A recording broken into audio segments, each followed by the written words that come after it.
Welcome, Dr. David Duke, back in our program, the first time since there's been elected a new president in the United States, Mr. Obama.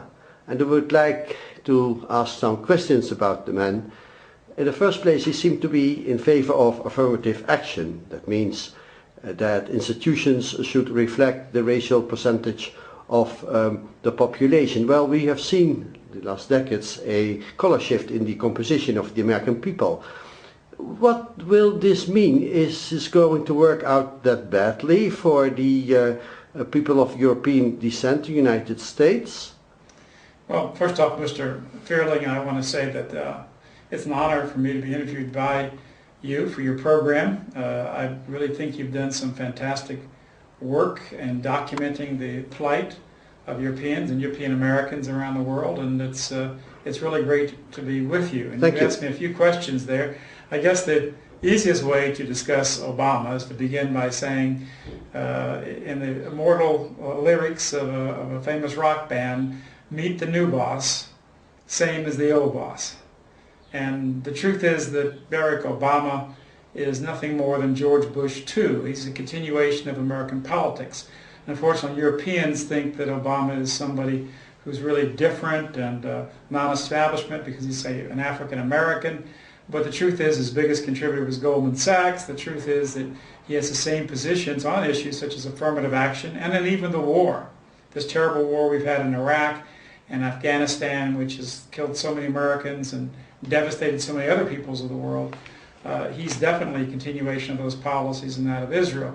So first, let's go to the affirmative action issue that you asked me about, and it's really something that Europeans don't know much about. Americans don't even get much press about it, but white people in the United States of America face a massive racial discrimination in employment and promotions and scholarships and college admissions. It is a blatant racial discrimination. And we at Europe, my organization, European American Unity and Rights Organization, we believe that discrimination against a better qualified person is wrong regardless of whether it's against a minority or against a European. And this is a massive discrimination going on. Obama supports it. Obama also was a member of a very black, radical, anti-white church for years, and we have a very vicious discrimination going on. I see. You was just referring to the same background, so to speak, of Mr. Obama as the former president. I know that two names are very instrumental in orchestrating his political career.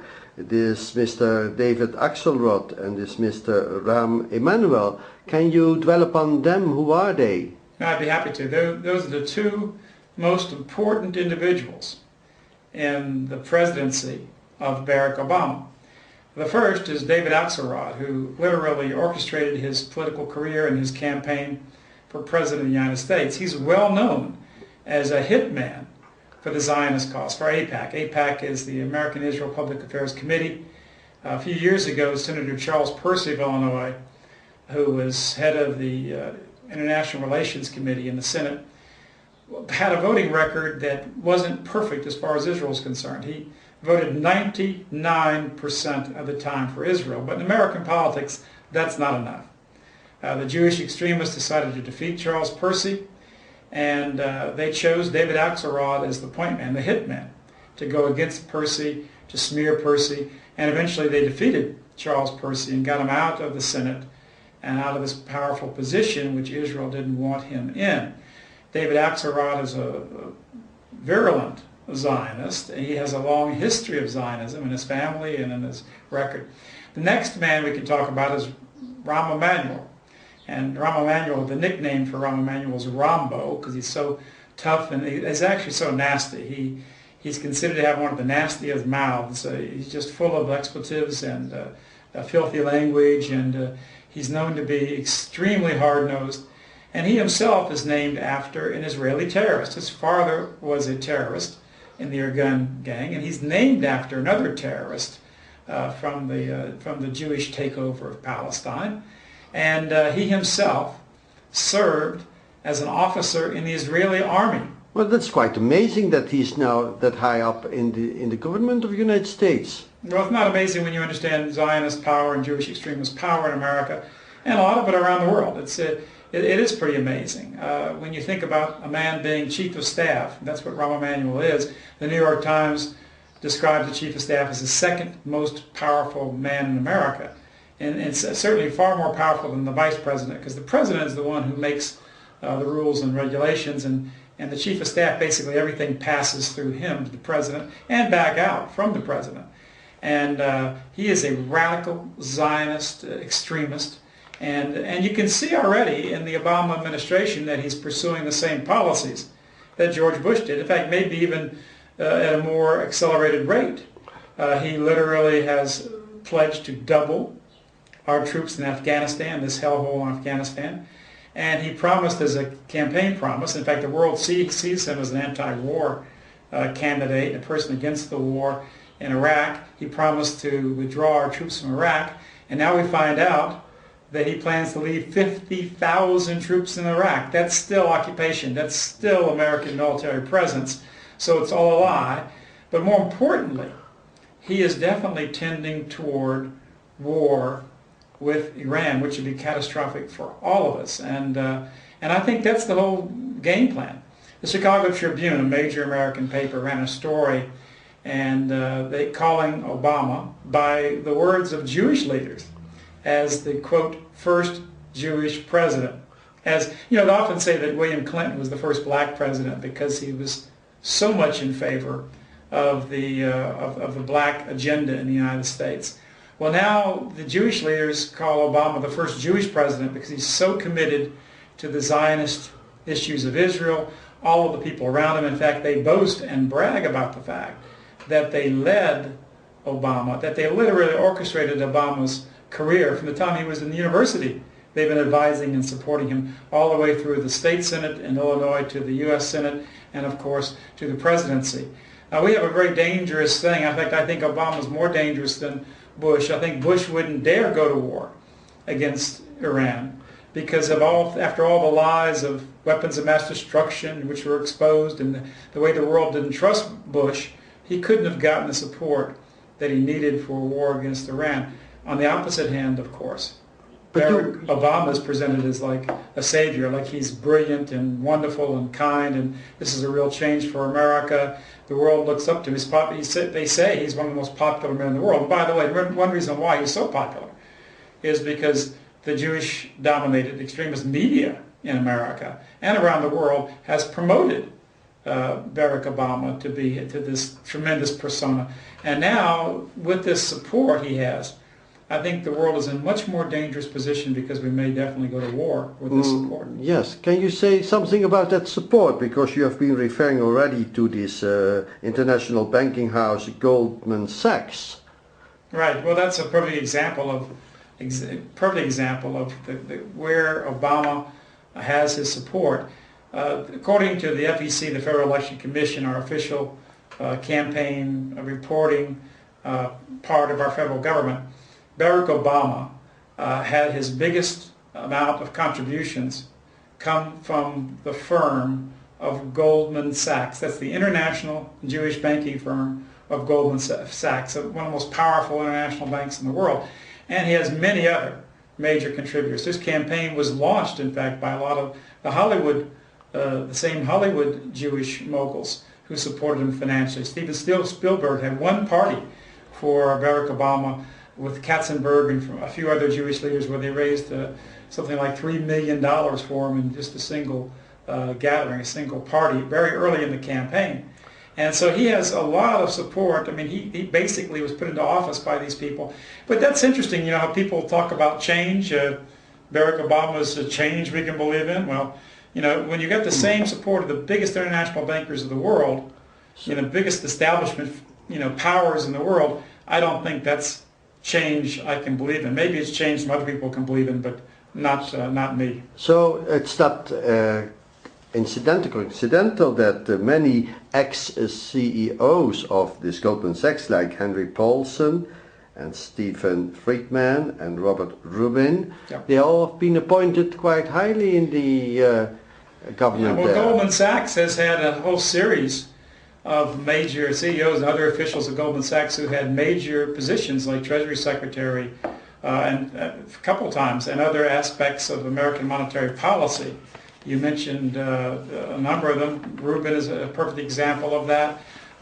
And Goldman Sachs, by the way, gives tremendous amounts of money in political contributions. And that's why we had this $1.5 trillion bailout of the international banks. These international banks steal trillions of dollars from honest and decent investors. These international banksters, didn't create these trillions of dollars of wealth by themselves.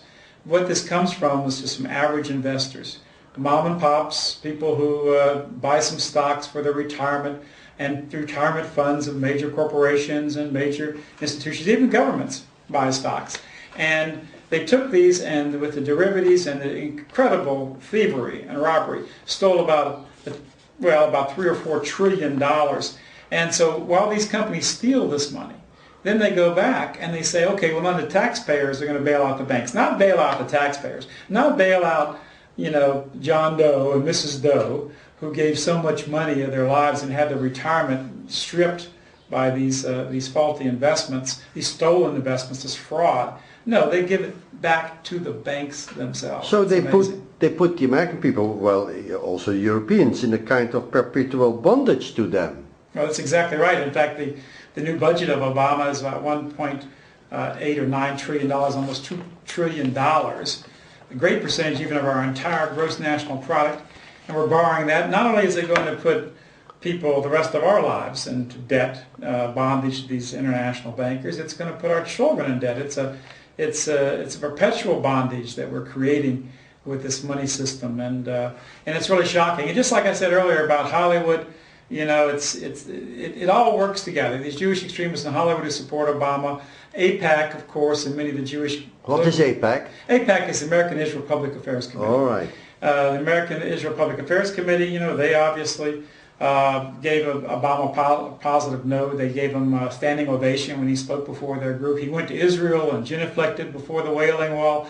And then you look at the Jewish element in media, and then you look at the Jewish element in political contributions, you look at the Jewish element in international banking, and boy, they're able to marshal their forces to achieve their agenda. Look at in terms of banking, by the way, and I'm not saying here, and it's very important to understand, that not every banker is Jewish, and there's certainly many honest bankers. You have to have banking in society. You have to have some way to control money and the flow of money and fairness in loans and that type of thing. But the key positions of international banking are in their hands dramatically. I'll give you an example. The most powerful economic czar in the world, a person who affects not only the economy of America with every word he speaks and every act he does, but also affects the entire world, of course, is the current head of the Federal Reserve System, by the way, which is a private banking system. Yeah. It is influenced by the government, but of course who influences the government? But it's a private banking system, and the head of that... Who is he? Mr. Bernanke. Aha. And his middle name, by the way, is Shalom Bernanke. That's revealing. Yeah. That's very Jewish. And the guy that was before him, of course, was Alan Greenspan. And these people have been orchestrating and controlling financial policy for a long time, and they're able. In fact, they've had critical and high-ranking roles in the World Bank. So that's also meeting the new boss as if he's the old boss. Yeah, the new boss is definitely the same as the old boss, and we have a situation, of course, that the world is moving toward war. We're moving toward economic depression. It's been orchestrated by these same powers. And the people of Europe and the people of America have got to wake up to what's going on. The Palestinians, what they went through is something, the mass murder, the thousands of children who were maimed or lost arms or legs or terribly burned and disfigured, the thousands of homes that were destroyed, the theft of the Palestinian land. This is not just a question affecting the Palestinians, and my heart goes out to the Palestinians. This is a question affecting all of us, our own well-being. And I think this war in Iraq was devastating. I think this increased terrorism is a product of this Jewish extremist conflict that's been spawned. And I think we've got to make a big change. And Iran is also not an enemy of the United States, in fact. Absolutely not. I mean, I've been to Iran.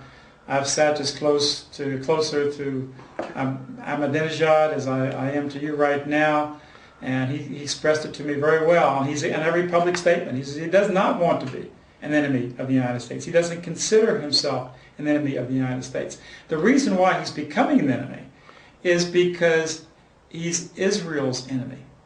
And because he's Israel's enemy, the United States is acting against Iran. They are peacefully and legally enriching uranium for their nuclear power program, like every country is available to it. They have allowed international inspectors, and even the American intelligence community, the American top national intelligence group in America, said last year that Iran is not pursuing, there's no evidence whatsoever they're pursuing any illegal atomic weapons. The truth is Israel has pursued illegal weapons. Israel doesn't allow inspections, as does Iran. They have atomic weapons. Absolutely. Atomic weapons, they have biological weapons. Many people say they even have biological weapons that are based on DNA quality. The major newspaper in London had a big article about that, and they have chemical weapons. But there's no inspections of Israel. And there's no inspection. The truth is that the real terrorist state on this planet is not Iran. Iran's not a supporter of terrorism. They've supported Hezbollah and Hamas, which are legitimate resistance against the terrorism of Israel, the theft, the murder, the torture. Israel's tortured 6,000 people a year in the prisons. They've occupied the West Bank, for what, more than a third of a century, and where people are absolutely under military occupation, terrible conditions, and yet Israel's the terrorist. Israel's even attacked America with terrorism. People in Europe don't know this too much, but the USS Liberty was an American ship that was attacked by Israel, and the Israeli government admitted the fact that they made terrorist attacks against American installations back in the war with Egypt. They tried to blame Egypt. In fact, last year Israel gave medals to their terrorists who attacked American installations. And this was admitted by the Israeli government. It was called the Lavon Affair. But I don't understand, why is the United States so subservient to Israeli interests? One reason you dwelt upon was already their dependence upon maybe this banking system. I was astonished to hear the Professor Deborah Lipstadt of Emory University stating that criticism of international bankers is a form of anti-Semitism. That's quite a revealing statement. But does that explain everything? Why is the United States always so subservient to Israeli interests? Well, it's not just their power financially. They have huge power. But it's really a matrix of power that they have. They have incredible power in media. And Jewish people have been taught, their entire lives that they are always under threat from Gentiles. In fact, their holidays... What is Gentiles? Gentiles are non-Jews in their lexicon.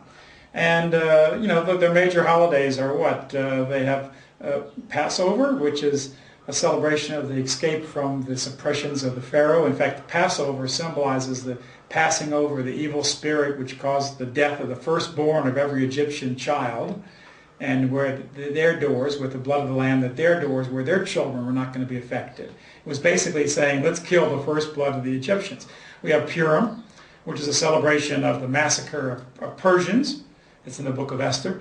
Massacre of the Persians, and the king, or the prime minister named Haman. And then we have Hanukkah. We have, at the same time, we celebrate Christmas. Christians do, and Europe celebrates Christmas. They celebrate Hanukkah, which is a celebration of the recapture of the temple from the Greeks. And that what they didn't like about the Greeks was not that the Greeks were trying to kill them, it was that the Greeks accepted them, wanted the Jews to assimilate, gave them opportunity in education in every aspect of life. But if you read the Jewish literature, what was wrong with the Greeks was not the fact that they were repressive, it was the fact that this was a threat to the Jewish people, because the Jewish people would intermarry with the Greeks and assimilate in Greek culture, and these Jews wanted to preserve their heritage. So their culture is continuous about conflict between their people and Gentile people. We see the same thing in the Holocaust. I mean, the Holocaust is an everyday phenomenon for everybody. If you turn on television, if you read newspapers, read books, go to plays, hear speeches, it's Holocaust this, Holocaust that, plays, remembrances. as if the Jews were the only ones who suffered in the Second World War. You know, tens of millions of Christians were murdered by the Soviets. And by the way, Solzhenitsyn, in his famous book, Gulag Archipelago 2, shows the 6 most influential leaders of the gulags, the administrators of the gulag system. And they were, in fact, 6 Jews. Yagoda, Frankel, Berman, and so forth. And we don't hear about, you know, there's no Hollywood spate of movies about the victims of Soviet communism. There's no Hollywood spate of movie about the millions of Poles that died, Germans that died, Russians that died in the war. It's the Jewish experience that we hear about every day because there's a political reason for it. And what's also quite alarming about what you just revealed is that their role nowadays in promoting multiculturalism, at least in Europe, so you imply that they also there they have a kind of anti-European agenda then. Well, there's no question that the organized Jewish community has supported the massive immigration into both America and into Europe, which is going to make Europeans and Americans minorities in our own country, and it's doing so. In America, they led practically every organization that tried to change the law in the United States. Plus, again, this matrix comes into play, and the Hollywood media for years has been promoting multiculturalism. It's been saying that, and it's also been preaching a lot of really hatred and self-hatred for Gentiles. White people are just constantly portrayed as victimizers and evil people, oppressors and racists and so forth. And they really try to make our people feel guilty for their own heritage. The truth is our people have done some things in the past that I wouldn't agree with. Every race has. Every race has conquered other races. Every race has enslaved others. Every race has committed crimes. But if you look at the incredible things that our people have done, the art, the literature, the music, the architecture, Europeans basically, I believe, and people of European descent, we have a right to live. We have a right to survive. We have a right for our children to reflect the same cultures and values, even look like the people that came before them. And if the present immigration continues, we're going to lose that. But the interesting thing is these same Jewish extremists who dominated our Hollywood establishment, that have pushed for us multiculturalism, who've pushed for opening the borders, are the same people and the same media that supports the state of Israel. And what is Israel? Let's make it really clear. Israel is a Jewish supremacist state. It is a state, quote, a Jewish state. It would be the same equivalent of calling America a white state. America dedicated to the white people. It's a Jewish state. It has segregated schools for Jews and Arabs, segregated settlements. In fact, there's whole settlements that have been stolen from the Palestinians where Palestinians can't even walk today. And Israel actually today, and many Europeans don't know this, and Americans don't know this, Israel today actually is structured in law that a Jewish person cannot marry a non-Jewish person to preserve their Jewish heritage. A marriage between a Jew and, say, a Palestinian, or a Jew and a non-Jew is not recognized in Israel. It's not legal. And that's pretty amazing, isn't it? Because imagine the outcry if people in Holland or England or France or America tried to pass a law to stop Christians from marrying Jews. But you wouldn't hear the end of it. It'd be we'll end up all in prison, yes. No, we would. I would like to ask you something in a different quality of yours. You see, you're also a kind of artist. I will zoom into one of your photographs or paintings later on. We seem to be still imprisoned in this age, in this centuries-long exclusive religion and values, and we seem not to be able on a verbal level to convey the message that we should be assertive about our own civilization and culture and people without, of course, damaging others. But do you think that maybe the wisdom we need to to restore our values and to refine our souls that we seem to have lost can be conveyed better by means of art. Can you dwell upon that? Well, I think, art is critical for our people, for all people. And I think the beauty that art represents is good for the soul and good for the spirit. Dostoevsky said at one point, he said, quote, "Only beauty can save us." And I really believe in that principle. And I really believe in the idea that beauty is something that can inspire us. It's not so much the beauty for its own sake, but the inspiration that it brings to us. And our people are a beautiful people. We've created great, magnificent art and literature and architecture and science. And the paintings that you've shown, these aren't paintings. These are simply photographs, and they are photographically, artistically enhanced. I don't consider myself an artist. I mean, I consider a true artist as someone who can take a canvas or a piece of stone and make something that almost appears lifelike, that captures the spirit or the love or the idealism in people. I'm more of a technician. I take a good photograph, technically right, and then I work with that with an artistic sense in terms of color and form and procedure. And I really have enjoyed doing this kind of art because, for one thing, I really enjoy nature, and I really think that our people are part of nature. I've been an ecologist all my life, and I really believe that even the idea of preserving my people is saying it's an ecological idea. It's an idea of the health and the beauty of the earth. Every heritage, every nation, every people, every faith has the right to persevere, to survive.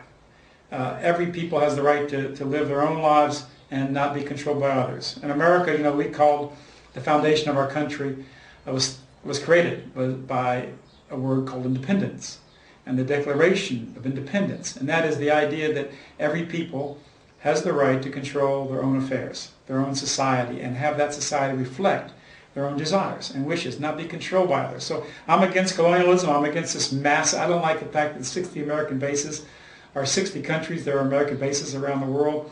I like the idea that every people should survive, every culture should survive. I just say that our people should survive too. And in this fight, beauty, I think, gives us the passion and the courage and the idealism and the sense of self-sacrifice that we've got to have to win this battle. It's very depressing to see what's going on with our people. Massive discrimination against our people, say in America. We have massive immigration to the United States and Europe, which will make us a minority, a tiny minority in our countries in the next few years. We see a disruption and a degradation of our artistic forms. These horrible, ugly, nasty artistic expressions is now the expressions of the West. I went to the Louvre a couple of months ago and I saw these magnificent paintings of the West, and then in every room they put some monstrosity. Oh yeah, very monstrosity in the same room with the yeah. masters, because that's the only way they could get the people to come see these monstrosities. And after the Kunst, it was exactly right. And the architect, just everything seems we're going away from the foundations of our values. Kids are being taught by our Jewish-led media this drug cult, and that it's good to be high or be involved in drugs, to not be responsible sexually in terms of their families and their lives and their people and even their loved ones. There's no morality about lying anymore in the media. In fact, every program for young people I've ever seen, every movie shows just casually every young man and every young woman just lying about themselves in the pursuit of a mate. Just that's the normal thing. You should lie about yourself. It's just we're just seeing a terrible destruction. We see some of the very damaging pornographic issues in the country. I'm not talking about the beauty of the human body is expressed in art or in music or literature, which I think is legitimate. Sex and the human body, it can be very beautiful things. But we're talking about a degradation of the human being that we see now expressed in pornography. And I've got one Jewish writer, a Jewish professor by the name of Abrams, wrote a story called The Triple Xniks. And in his article, he documented the fact that the modern pornographic industry was absolutely a creation of these Jews, and many of these Jews have supported Israel. And they talk about this pornography as a way of getting at our people. So I'm not a repressive person. I believe in freedom of speech, but I especially believe in freedom of speech about politics and political ideas. Yeah, and maybe also about demography? Because I understand from you now that there's a kind of hatred of these Jewish organizations towards European civilization, but there's also kind of cultural masochism in our own peoples, where we are disappearing if you look to the demographic figures, and how can there's not even an intention for it. They are talking about the climate change and so on, but not about the change of our peoples, in fact the disappearance of our people. And I'm very proud. Just Google disappearance of the blue whale or the Rocky Mountain cougar on the internet, and disappearance of the white race, and yet there's a lot more interest on whether or not there's going to be blue whales. I want to see the blue whale survive. I want to see the great African elephant live. I want to see the Rocky Mountain cougar go on. And but it's pretty amazing what we are, this unique and beautiful expression of humanity. We are really threatened, and we're not even talking about just becoming a minority and losing our political will and values. Well, we will be about 10% of the world population soon. Well, that's right. Well, in our own countries, the time will come when we're 10% or 5% or 1%. It's not even going to be a blending of us with other people. We're just going to simply be absorbed in the unique characteristic of our people are going to be lost in a sea of the non-white people. I'm not in any way a supremacist. I don't believe that one race should be supreme over or rule over or suppress any other people. And I give an example. I went to Bahrain, where I lectured on the Israeli-American policy in Israel in the Middle East. And the Zionist state actually put out a lot of propaganda about me, trying to make sure the audience didn't like me by saying that, well, Duke is opposed to massive Muslim and Arab immigration into Europe and America. Therefore, you shouldn't listen to them. So one of the first things I did when on the podium was I got up and said, look, I want you to understand something. That I am a European Christian, and I do want to see my society preserved, my people, my heritage preserved. And so I don't want massive immigration. And I ask you to look to your own heart.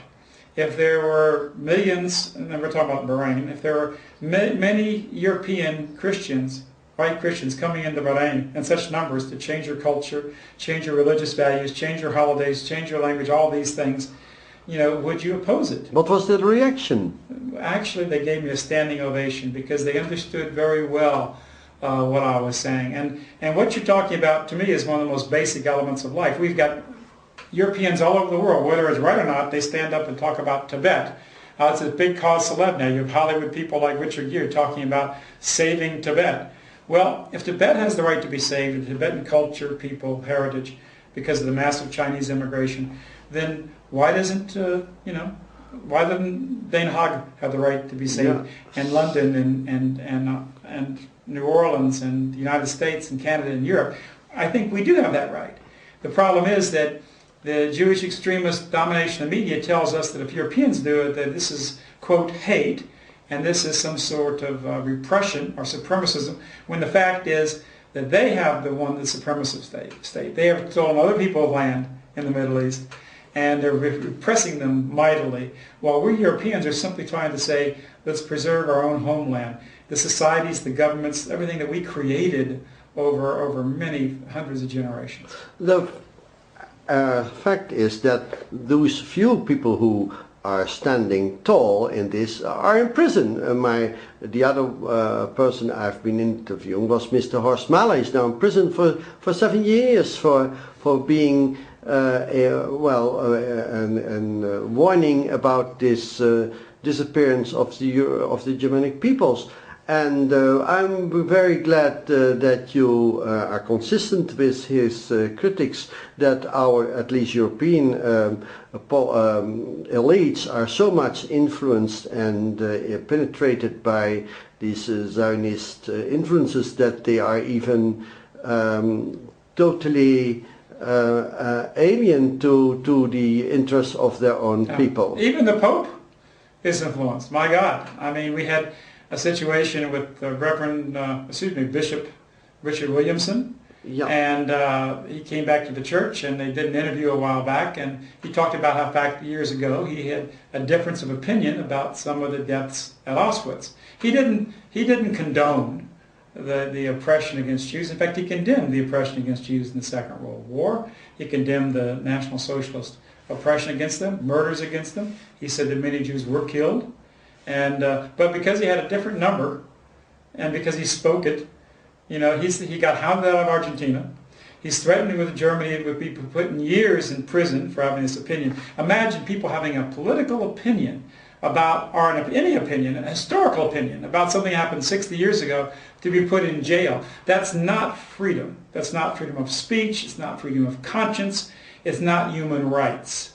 And Horst Mahler is facing 7 years in prison, and Ernst Sundell has been locked up for years, a kindly pacifist from North America who's locked up in Germany. And this is an outlandish thing. This is an outrageous violation of human rights. No European, no American has any right to talk about freedom of speech, say in China or anywhere else in the world. As long as we lock up even their attorneys. It's unbelievable. Yes. And you look at the whole situation with the good bishop. You know, he was the ADL, which is the Anti-Defamation League of B'nai B'rith. Abe Foxman is the head of that. It's a big organization around the world that is basically, it's not an anti-defamation against Jews, it's to defame anybody who opposes Jewish extremism.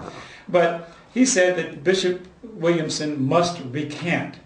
And I'm glad that Foxman used those words, because that's exactly... That's canonic. That's canonic law. Well, it's religious. I mean, that's when you have a religious view or an apostate religious view, then you recant that view.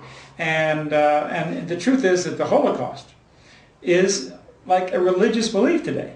If you're obliged to believe. If someone questions exactly by law, or you're obliged to believe. Not only can you not question, you are forced to state. If they ask you the question, you're forced to state that you believe in it. This is 1984 in utter, maybe even stronger version than represented in the great novel by Orwell, 1984. This is an incredible scenario we have. And we have people being put in jail simply because they have a different opinion. And again, Reverend Williamson committed no great crime. He didn't molest children. He didn't kill anybody. He didn't rob any money from the church. He never advocated any violence. He's always condemned violence. But because he had an opinion about an historical event, he's being told, if you don't recant, then you're going to have an eternity in the fires of hell. That's the Catholic literature, because it'll be excommunicated. I mean, what amazing this situation is. This is going to be part of the Catholic liturgy now. You know, I believe in the Holy 6 Million, and I believe that the Jews are the special people on the earth. Amen. You know, it's just amazing, the scenario. Now, I'm not in any way, and you're not saying that the Holocaust didn't happen. We're not arguing the Holocaust here. But we are arguing for freedom of speech. And freedom of speech is the most important of all freedoms. And if we don't have freedom of speech, then no other freedom is safe, because we don't know what's happening. Yeah, but they say it's offending. Everything if you don't agree with them, it's offending. And that's why it's forbidden by law. But yeah, any other opinion is an offense if you believe in one truth and you think it's your own. It offends the Jewish people, therefore somebody shouldn't be able to say that. But if you think about it, every debate's offensive. I mean, Democrats offend Republicans, Democrats, Tories defend liberals in England. There's always some sort of conflict. Protestants, Catholics, Christians, Muslims, there's always argument and offense. And here's the situation. Reverend Williamson wouldn't be in trouble if he said, well, he didn't believe that there was, he said there wasn't a purposeful plan by the Bolsheviks to repress Christians, which killed tens of thousands of people. He wouldn't have been facing this, and there wouldn't have been any worldwide publicity. But there was a purposeful plan by the Bolsheviks to repress Christians, and they killed tens of millions of Christians in the Soviet Union and the eastern states. And there were many war crimes from all sides. America and Britain, we had a wartime bombing policy, an intentional policy against German civilians. We tried to kill as many as possible, even to the point where we didn't bomb the military factories as much as we tried to bomb the cities and burn alive German men, women, and children, mainly women and children at home, in their homes, burn them alive. That was our policy.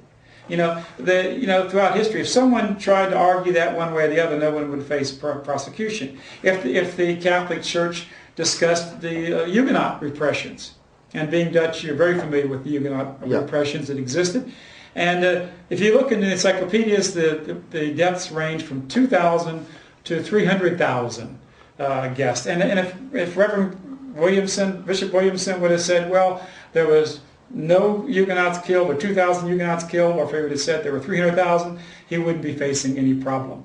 But for some reason, you can't discuss the Holocaust. It's holy.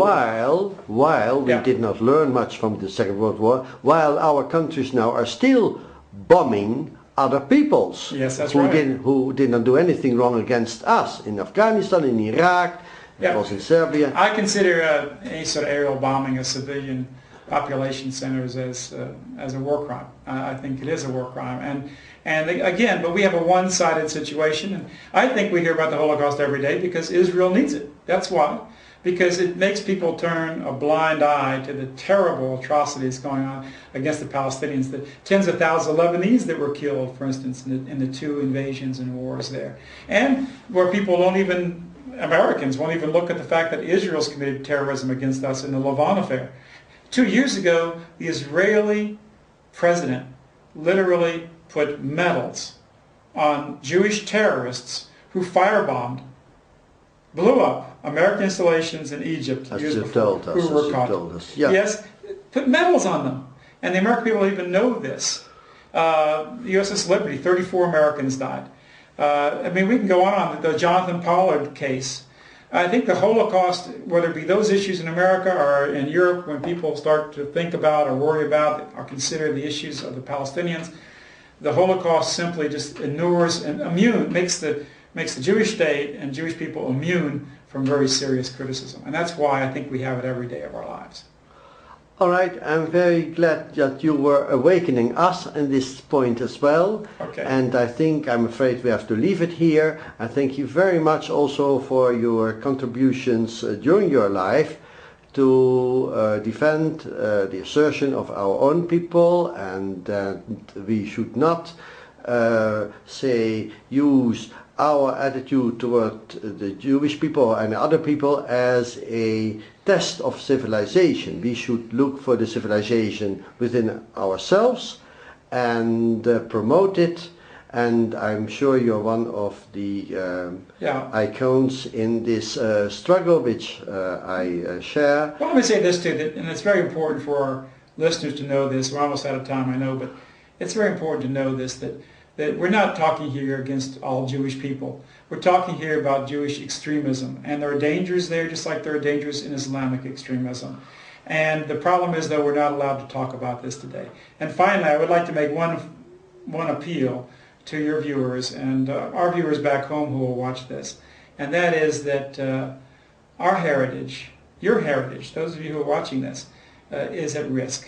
We're losing our culture, our heritage, our countries, our freedom every day. And I hope everyone watching this who still has an ounce of courage and a sense of freedom in their veins and spirit in their hearts will realize that the beauty of our people, the heritage of our people is worth preserving, and that we really devote ourselves to that task. That's what my life is devoted to.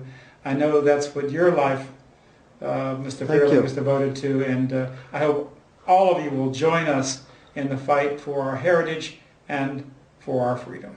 Thank you very much so far. I hope to see you again in the next program. Thank you very much so far. You're welcome. So, that was a good one.